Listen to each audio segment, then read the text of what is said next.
right. Welcome, Kira, to the Losses Become Gains podcast. I'm so happy you're here today and so excited for this conversation. So just thank you so much for taking time out of your day to chat with us. I'm so excited.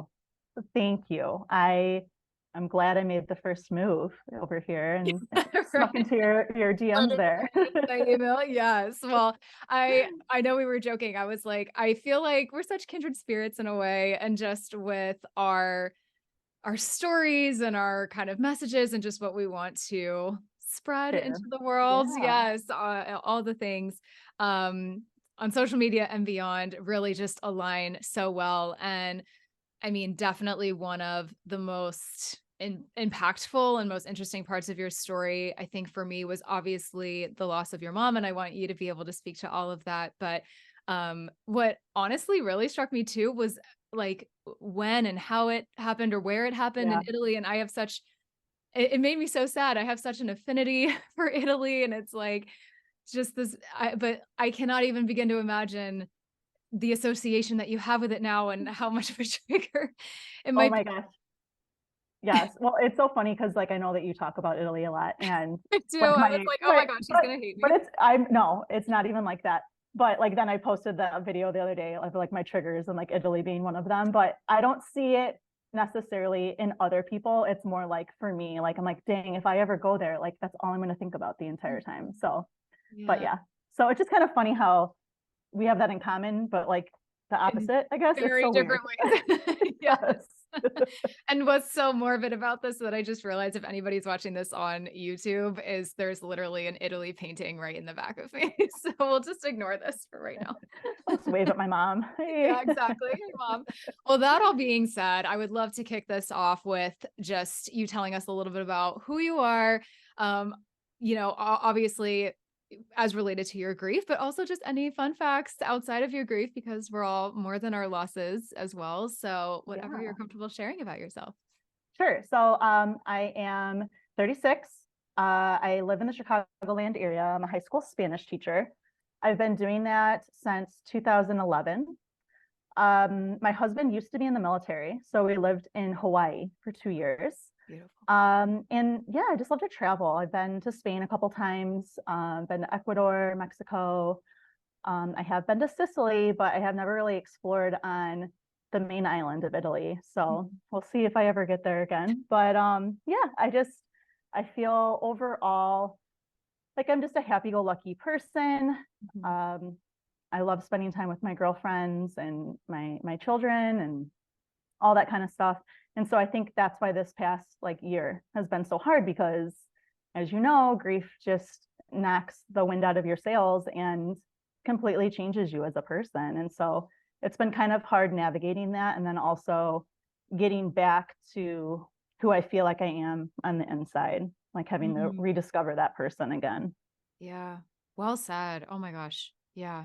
So that all being said, tell us a little bit more, again, whatever you're comfortable sharing about Sure. your journey of loss and grief. Tell us about your mom, give her a shout out, Yeah. her name, all the good things. Yes. So my mom's name was Laura. She was also a high school teacher. She taught family and consumer science. So like fashion, foods, adult living, child development. Like I feel like all the fun classes I that was going to say kids, that the sounds so electives. fun.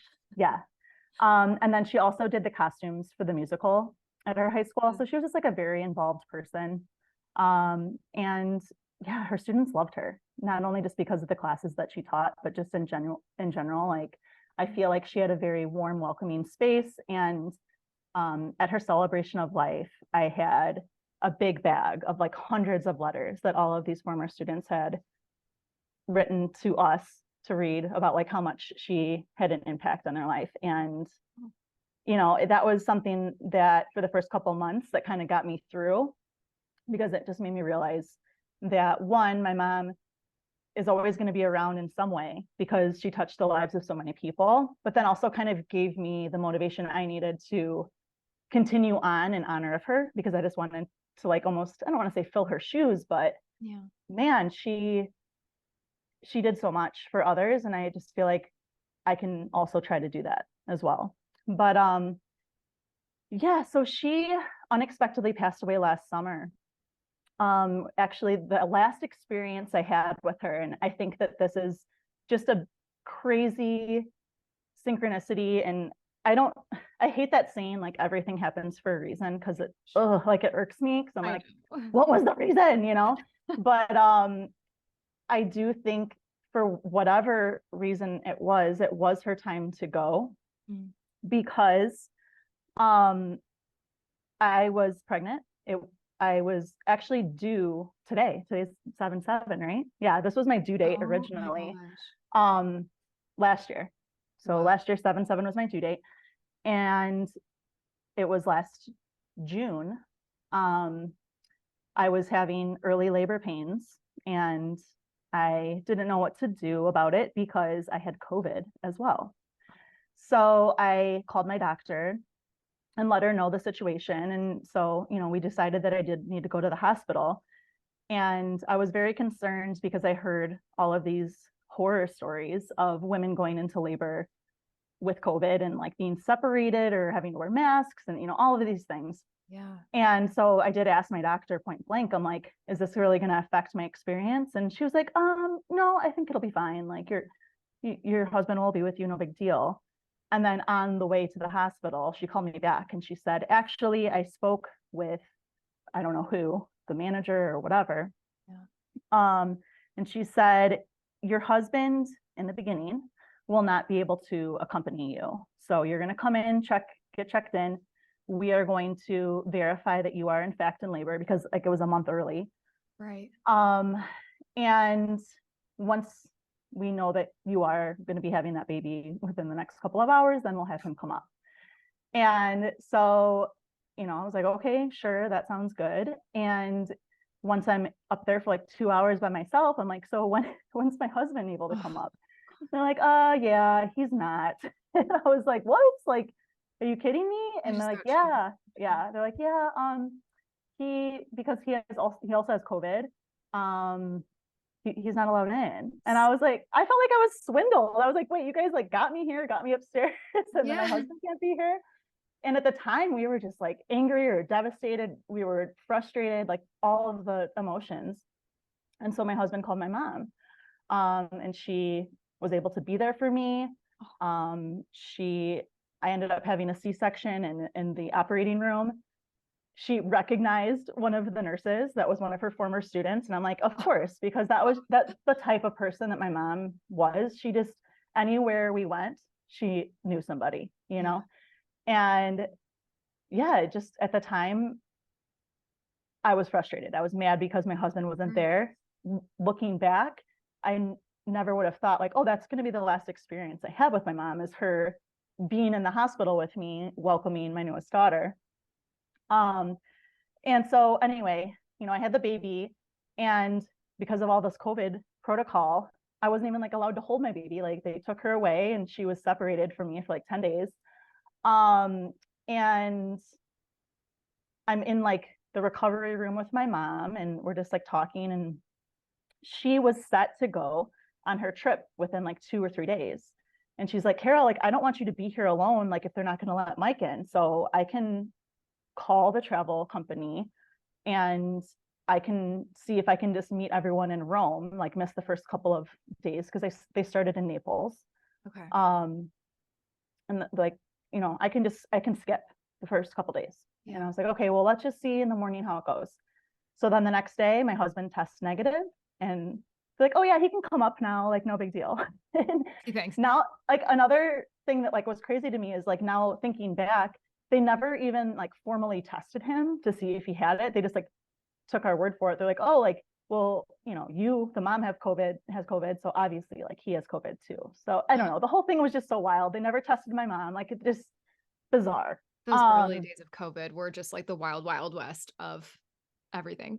Yes. Like, everyone just like made up rules as they went. It was like, this makes no sense. Anyway, so yeah, my husband was able to come up. He was chilling with me and my mom. We're all just talking. And I was like, well, Mom, now you can go on your trip on time. Go to the first place that you were planning on going. Because this was a trip that she had planned with a bunch of friends and like my dad, and it's like 30 people. So I was like, yeah, just go, Mom. Go have fun. Like, when you come back in 2 weeks. We need a babysitter. Like, let's go. And she walked out, and like, man, I still like have that picture in my head of her like leaving, and it's the worst. It's the hardest thing ever, because I never thought that was going to be the case. But yeah, so we're in the hospital. After a couple of days, they did finally let us into the nursery to see the baby. And so I did have like a couple of text message exchange with my mom, like sending her pictures of me like holding the baby. And my mom's like, oh my God, like I love you guys. She's so perfect. And when they got to Italy, my dad had texted me from my mom's phone and was telling me that my mom had a really rough flight. She wasn't feeling well. She's just going to kind of hang out in the room for the first day and just like rest.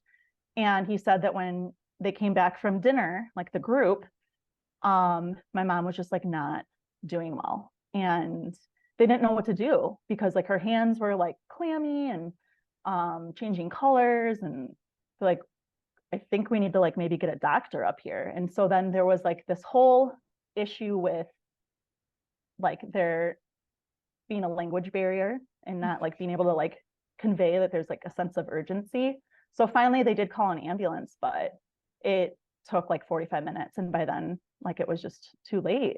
So yeah, my dad called me in the morning and like let me know. And I'm like literally in the nursery with my new baby. He's like letting me know this. And I'm like, is this a sick joke? Like, what the actual F? We can swear here if you need. Okay, this is a safe swearing space. Yeah, like what the fuck? Like, what is happening? Yeah, it just completely pulled the rug out from under me. Like, I never in a million years would have ever pictured those two things, like, right. And the Venn diagram, like crossing. It's like, wait a second, like that's not supposed to happen. You know, math isn't mathing. Like, no, absolutely not. So, yeah, just dealing with, I already had my first daughter. She was 1.5 years. So dealing with like having a daughter at home that I'm still at the hospital with my newborn, and I'm postpartum. Like my emotions are everywhere. Because like that's a thing, like when you have a baby, literally like you cry for no reason. And so then cool, now let's throw in the fact that your mom just died, and just it was like earth shattering, worst experience ever. So yeah, that probably doesn't even begin to cover it. I'm like, I knew abbreviated story. No, I was gonna say, if anything, I knew kind of your abbreviated story, if you will, just from again like things you post and things like that. But that level of I mean, I don't even know where to start. I mean, my mouth was like open most of that. Those who can't see, that is just so shocking. So, I mean, again, I don't want to pry here too much, but do they know like what the health issue was? Like was it COVID? No, I don't think so. They just kind of don't know. We honestly do not completely know. I think at the time, like my dad didn't even think to ask for an autopsy, because like he was in a foreign country and like just everything like just happened, and the tour company kind of took care of a lot of the details for him. But we think because she had this like really long nagging cough for like 1.5 months, and her doctors had diagnosed her with walking bronchitis, but like that's like just something you take like an antibiotic for, I think, and it like kind of goes away. So but we think because she was coughing so much that it could have maybe been like a pulmonary embolism or something. I don't know. But my dad did say at the end, like she was like coughing up blood. So I don't know. But I have a feeling that's what it is. Yeah. That's something that must tells me be that's what it is. So unsettling, like not really knowing or only kind of having an idea, like, oh, that just makes me so sad. I'm so sorry. Oh yeah, thank you. I know. It's crazy. I think too, like, for me, that's something that haunts me, is like her getting worried and being like, no, you need to call somebody now. And like, what kills me is like her thinking like, oh my God, like, am I going to see my kids again? Or am I going to see my grandkids again? Like that part, like, ooh, I like just hope that that's not something that like she was thinking in the last minutes. Cause just can't even fathom or stand to think something like that. Yeah. I can't even imagine just logistically I swear it's like the logistics of everything that happens like after we lose somebody is also just brutal and complicated and exhausting in and of itself. So like Yeah. like in my case, having to go through the probate process and just all these things with both they don't teach you this in school, right? So I can't imagine also, going through all of this and then this all takes place in another country. So like you don't have to go into a lot of detail, but like was that complicated having to So yes, because my dad had to order like all of these death certificates, which I guess he had to order through the consulate. And yeah, I think my dad is the one that's dealing with like most of that kind of stuff. Mhm. But because they were on this trip, it was 2 weeks Mhm. and this happened on like day 2. Yeah, yeah. They all decided as a group, because my mom had planned this trip for them, that they were going to finish it like in her honor. And that is a whole other experience within itself. Like my dad is like currently in the process of writing something about that, just Mm. because that experience was extremely like cathartic for everyone. They felt like in a weird way my mom was still with them, like they got signs Oh from my her gosh. and things like I that. the biggest chills um right now. Whoa. so yeah, it was just a weird thing because my brother and I are still at home, like in Illinois, like waiting for them to come back. And You're like, excuse me. it's it's just weird in my head thinking like, oh, she's just on vacation. And it's like, no, like my mom is coming back cremated in a box. Like this is wild to me. You know what I mean? Like just Yeah. crazy. So, um, yeah, Like we have these vision or like I feel like sometimes when it's so surreal, a death or something, we sort of like jokingly or maybe not even jokingly we are like, oh, it's weird. I just feel like they're gone for a little while or they're out at the grocery store, or they're on vacation. And you're just like, no, yours was quite literally on vacation. literally. And it's horrible because you would not going on a vacation and having something like that happen. Like that's just not supposed to happen on a vacation like that. So I can't even begin to imagine grappling with something like that and Yeah, go have a brand new daughter on top of it. Like yeah, yeah, absolute hell. Oh my yeah. God. Tummy time and funeral planning. That's what we did Oh for my the month. God, so twisted. I'm pro dark humor, so Oh yes. Oh my God. Same, but good Lord. Like it's awful. So natural transition, yes. but because how do you even transition away from that? But I mean, first of all, I definitely want to hear like how the last year or so has been for you. But obviously, a big part of this conversation is to talk about how you've created gains from your losses, so to speak. And I definitely Yeah, want to talk about the Legacy Letters Journal that you yeah. created. So just walk me through a little bit about like just what it was like mourning her and how you got Mhm.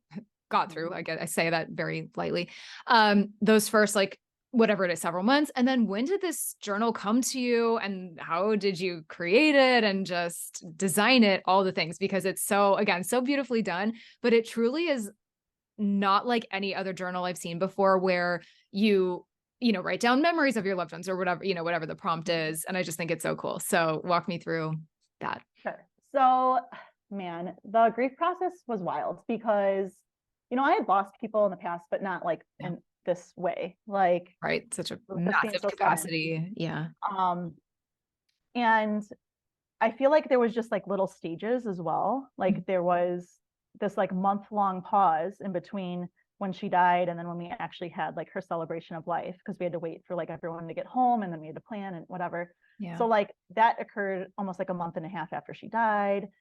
And then I was still on maternity leave for like the beginning part of the school year. And so like when I finally went back to school, I feel like that's truly in a great way, that's when it hit me the most. I'm like, cool, like I have all of these students that normally I pride myself on like creating and fostering this classroom Yeah. that I'm like emotionally available for them. And I'm like, I am not emotionally available for anyone right now. Right.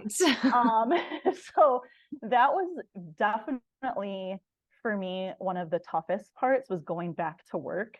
My God. And I don't know. I think there's still this stigma, and part of me fights with my past self about how I handled it because I didn't really let my students know what was going on. And,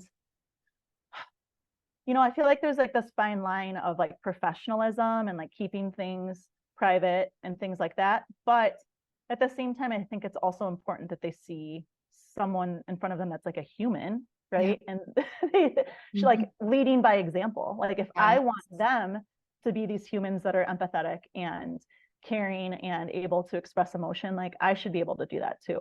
So I think as the year went on, I slowly kind of opened up a little bit more about it. Or if like someone asked, I would explain. But it wasn't until like the very end of the year that I like laid it all out on the table for them. And it was like a letter I wrote for my students. And the ones that actually took the time to read it, I feel like it really made an impact on them. And some of the things that they wrote back were beyond beautiful. And then there was other kids that just probably Just kind of went yeah. over their head a little bit. Yeah. But yeah, I just think it was a very long and interesting road of ups and downs. And also something as grievers that we need to be better about is like not judging our emotions. Cause I feel like there were so many times where I'm sitting here like hanging out with my daughters and like watching them just how beautiful and wonderful they are. And I'm like, oh my gosh, I still have so much to be grateful for. Yeah. But I still couldn't be on that bandwagon. Like I was still like in my pity party phase of like, oh, this sucks, but my mom's not here and she doesn't get to see this. And Yeah.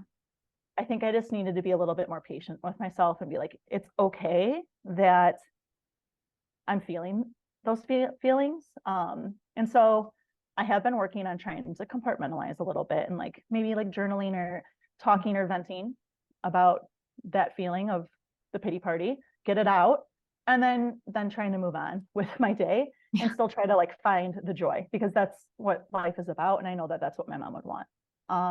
But yeah, so the journal, I guess, started initially right after my mom died.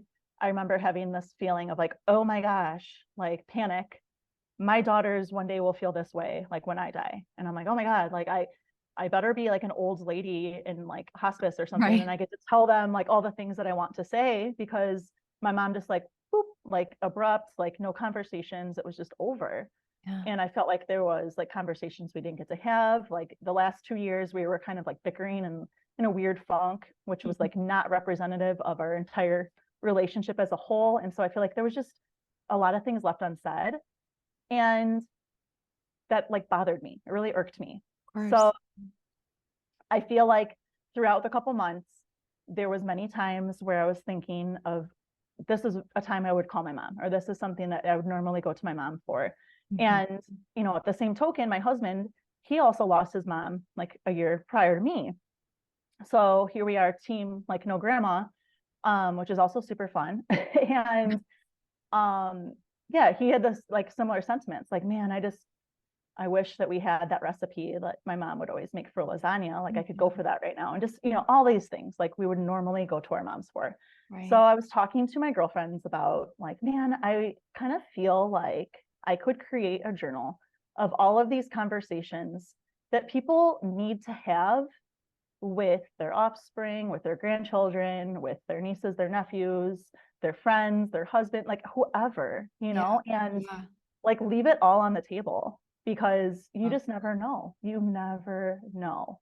So I guess that's kind of the purpose and like how it came to be is because we have life insurance, right? Or we should.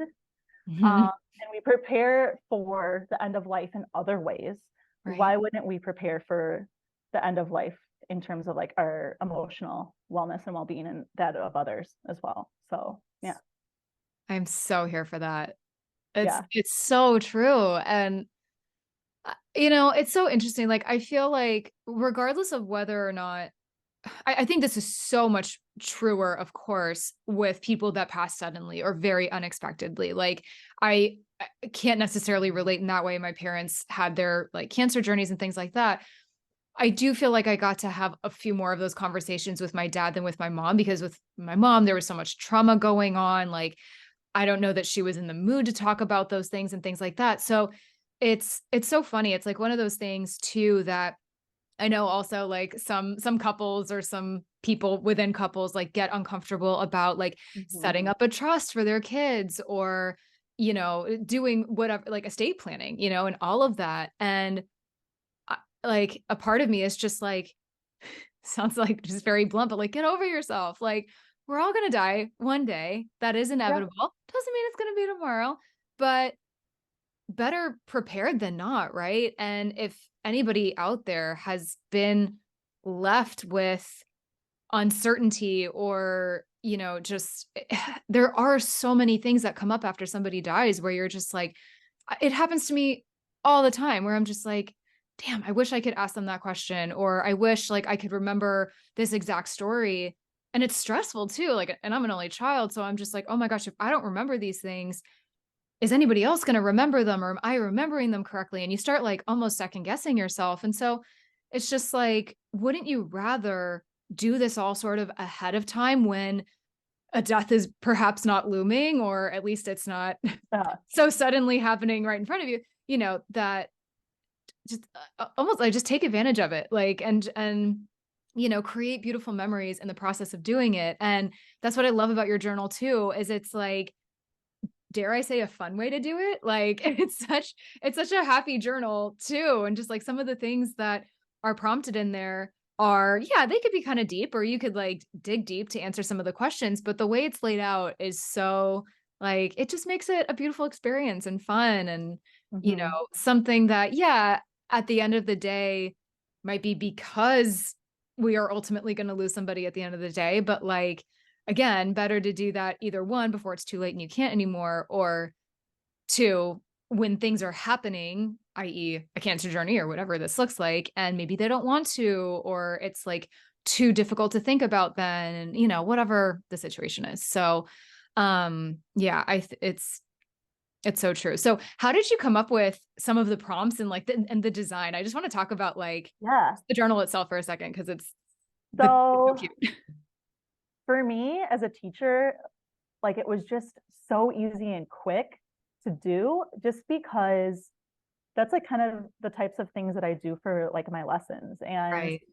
um a lot of times if we have like an overarching theme or an overarching topic, like I do like to break it down into like manageable bite-sized pieces, Yeah. just like how that is, like there's sections of or themes, but then it's broken down into like individual prompts. So yeah, I guess for me, I think about where are people going to get stuck and how can I make it smaller? Um, Oh, I love that that. was yeah. So that's kind of my backwards design brain working. And I would say the majority of them came to be during times when, again, like I really missed my mom, or I would rely or call my mom, or I would crave to hear Yeah. something from my mom. And that's kind of where it like came from. And then I asked my husband for like, can you have any other ideas that you could add to this?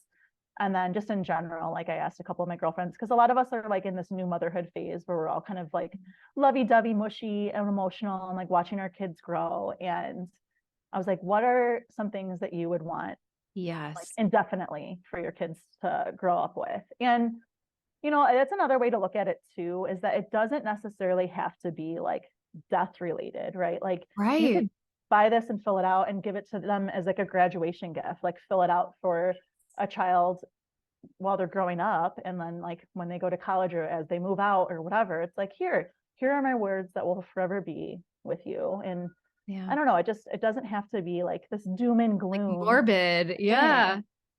So I don't know. I think it's more about like life than anything else. It's just like celebrating life and who people are. Yeah. Your legacy, right? Yeah, your legacy. Yeah, totally. Yeah. Oh, yeah. So I want to talk about just again, sort of back to the grief journey a little bit.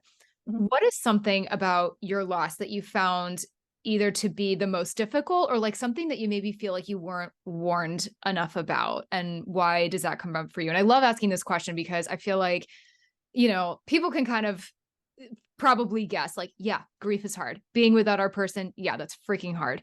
But I Mhm. feel like there's so many little nuances in the grief process that happen that we might go like, damn, I was ill prepared for this. Like nobody talks about this enough and nobody warns it. And I know you kind of touched on some of these things already. So if there's anything else you want to add, just.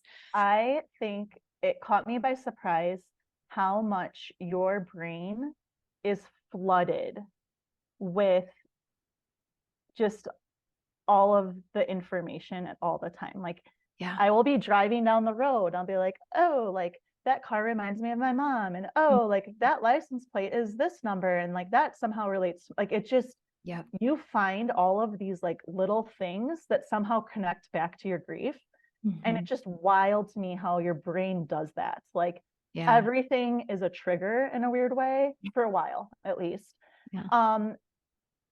But yeah, I just feel like you are not prepared for how much it is on your brain. Like that's a tab that is always open. Yes. Oh, that's a good way to put it. I love that Right? Like analogy. Yes. always Tab that open. refuses to close. Yes. And so I was not prepared for that because Great like point. the year before, like a year and a half before, I lost my grandma. But like at this, I don't want to say it wasn't as hard because, you know, that's like making it seem like I love my grandma less, but It hits different when it's a it's mom. it hits different when it's a mom. And also like my grandma, she was older, and I feel like it Yes. somehow makes sense when people are in a advanced age state. It It's like, does. okay, like it's I like know a that feels like circle of life. slimy to say, but no, it's true. It's I hate to say it this way too, but it's like I feel like it's to be expected. You know what I mean? It's yeah, like you Yeah. said, it's a circle of life. And I think that's why like a lot of people I think would argue like child loss is probably the like I'm not gonna say the worst, but it's like it's probably the worst, honestly, Yeah, like because it we is don't have to like put qualifiers on it, but it just right, not to compare, but my God, yeah, I mean, yeah. it's out of So like the natural order of life. Yeah, let's put yeah, it that way. yes, yes. Like I just feel like my mom had so much life to live. My dad Yeah, had just retired. She was going to retire in 2 totally. years, you know, and it's just like, Yeah, dang, like that sucks. gotcha. So yeah, Just a little bit. having that tab open all the time. That's Yeah. what I was not prepared for. Yep. Not prepared for that. Such a good point. Yeah. Yeah. So with that being said, for anyone listening here who is in the throes of grief right now and are super struggling, or honestly, because I get a lot of people that are like, I lost my person 3, 4, 8, 10 years ago, and I am still struggling. I still feel stuck, whatever it is. What are maybe like 2 or 3 tips or pieces of guidance that you would give to someone going through really any stage of grief, but if there's one more than the other that kind of resonates with you, just what has helped you? I think for me, the biggest thing is finding other people who are in a similar situation as me. Yeah. And, you know, that's why I started following your page. I was like, okay, this girl, I feel like I see myself in her. She's young, she's cool, she's fun. And she also had some really shitty things happen to her, yet she's still searching for joy in life. And I'm like, wow, relatable. I can see Like, myself. yeah. So I feel like for me, seeing other people go through it and still living Mhm. is super important. And also finding people that just like get it, Yeah. because there are some people who are going, it's a fact, they're going to shy away from interacting with you. And it's not because like they don't want to talk to you or they don't want to be around you. It's more that they are uncomfortable with what happened to you. And like Of course. for whatever reason, maybe they think that like it's contagious. Like, oh, like if I spend too much time with Kara, like maybe someone close to me will die, or I don't know. But like Right. I feel like, you know, I have had some people just like drop off. And then I've also had people just come in closer. So like embrace the people that are coming in closer and just find people who get it and just talk to them. Be honest about how you're feeling. And I would say still find ways to incorporate them in your life as much as you can. Like not in a way that it's like creepy or where you're like bringing around like a stuffed doll of like your dead mom or whatever, but like, you know, do things to honor them and Yeah. still make them part of your conversation, because Yeah. that's how you keep their spirit alive, you know? And so I think for me, those have been some things that have been helpful. I love that. It's so true. And I feel like there are, yeah, there are people I think that they're out of fear of triggering us. They don't want to talk about them or they don't want to ask. Like, this is literally my husband and I just did an episode together. And this was one of the things that came up is like, and this is where a lot of our communication breakdown happened. And this is like with a significant other, but you know, if these are like acquaintances or friends, it's not someone as close to you, it's very easy to kind of lose people that way, where you don't have to like really confront them every day. And you're just like, excuse me, like, why aren't you Mhm. asking? And so he was saying like, I didn't want to ask because I didn't want to upset or trigger you. But meanwhile, I'm like, why are you pretending nothing's happening? Like, and it's this really delicate balance of just trying to find a happy medium. And I think that's what is so great about, I think that's both one of both of our many goals is normalizing it and talking about it. And Mhm. yeah, grief sucks. Yeah, grief is really hard. Losing our people are really hard. But if it's something that is ultimately inevitable and we're all gonna go through it, like we can have some dark humor with it. We can have, again, I use the term fun loosely, but we can, Yeah. smile and laugh about it. And that camaraderie and that grief club, so to speak, is there's a lot of us here. Yeah. And, Yeah. and so there's no reason, I'm not gonna say there's no reason to feel stuck, but to feel like there's no hope or that there's no, I'm not gonna say getting past it. There's no really like getting past losing our people per se, but there are healthy mindset shifts that can come with time, with getting acclimated to things. I love that you brought up triggers because I think triggers are some of the most devastating and exhausting parts of it on a daily basis, is just like trying to cope with those, trying to figure those out.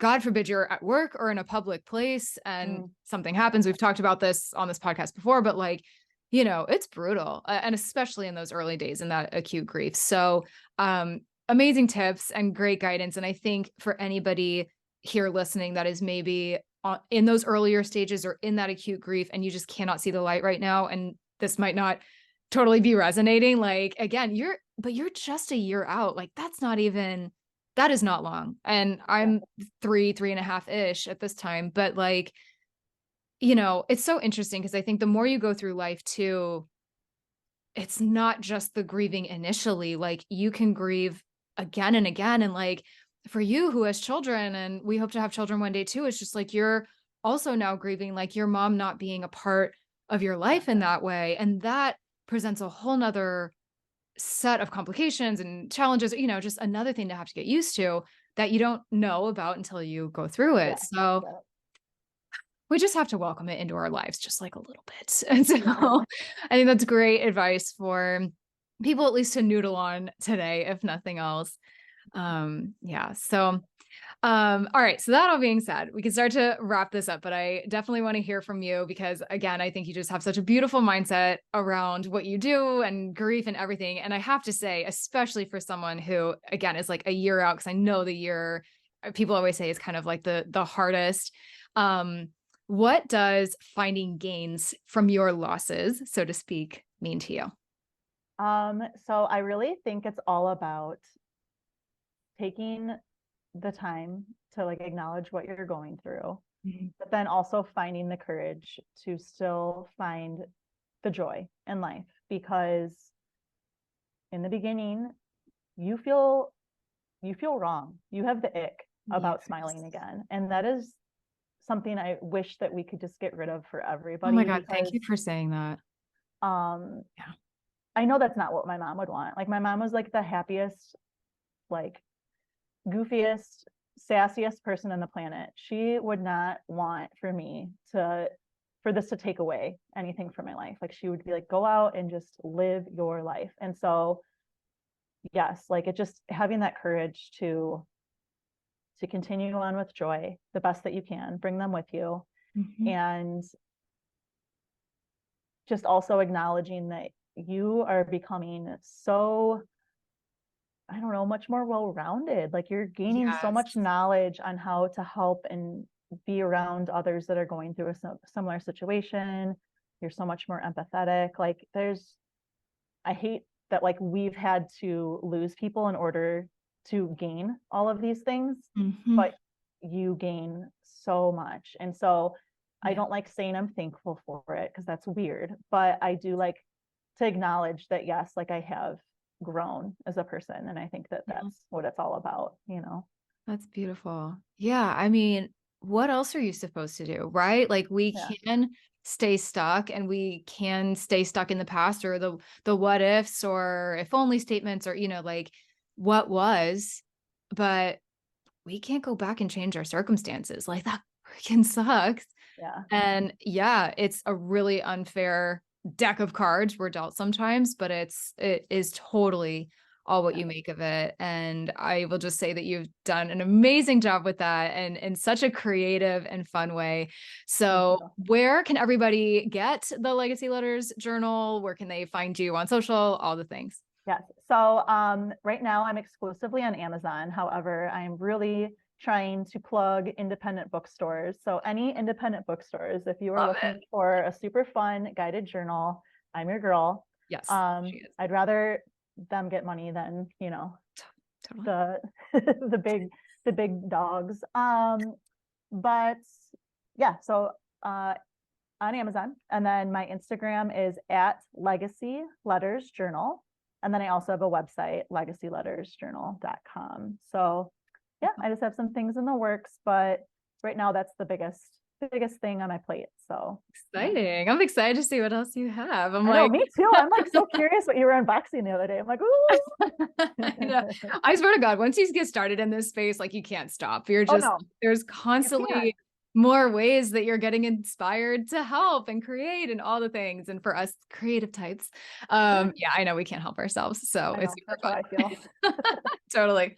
I can relate to that. Well, all of your links and everything will be in the show notes, just so everyone knows. So definitely go check her out, give her a follow, get this journal seriously for yourself. It makes an amazing gift too. Honestly, like I could totally see this on like really any day, but I think it's really sweet maybe on like Mother's or Father's Day, or like, dare I say, a birthday, maybe even a death anniversary, to actually like acknowledge the person. Like, and again, I encourage people, like it's sweet. There are a few friends still who will like text me on the day that my dad or mom died, and they're just like, hey, I'm just thinking about you today. It's just those little things. So, and I think this is just such a beautiful tool that you've created that so many people will get so much, use and joy and value of. So thank you so much for coming on and sharing your story. I really think it's going to resonate with so many people, just like, again, even if not the exact, death, just like everything that happens around it, especially the complexities of having a family and kids and a job and everything on top of it. Don't know how you did it or continue to do it, but you're doing an amazing job. So I'm so grateful for you coming on today. Thank you. Oh my gosh, thank you.